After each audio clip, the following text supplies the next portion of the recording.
另外，为着要让医疗分级，避免民众小镜头就走大病院，卫福部嘛有讲7月份开始，健保的部分负担会有悬。未来去医学中心挂急诊的部分负担爱开750，若是佮加上挂号费可能就爱开2000块。总共去大病院治病摕药啊、药品的部分负担，上济嘛收到300块。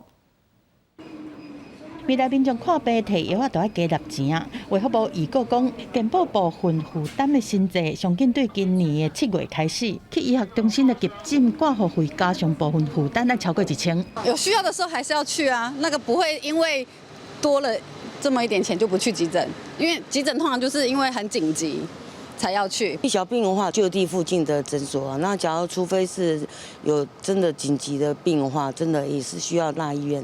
卫福部讲，健保部分负担的新制原本是去年5月就要开始，因为疫情延到即马，第一阶段上路急诊的部分，诊所含地区的病院维持150块，医学中心调做750块。另外，门诊的药品，诊所含地区病院加收200，区域以上的病院是调起上限到300。另外，慢性病的连续处方签，诊所免收费，其他的病院敢若收第一摆，收费的原则是比较药品。新制是否也会变相惩罚去大医院急诊的急重症的病人？对健保的财务的影响并不大了，大概30几亿而已了。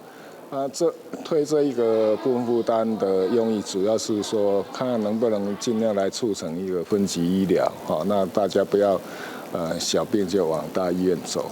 卫福部强调讲，中价收入户含身心障碍者，伫新制上路了后，同款是维持即卖的做法。药品的部分负担加200万签免收，希望互因负担卖较重。记者综合报道。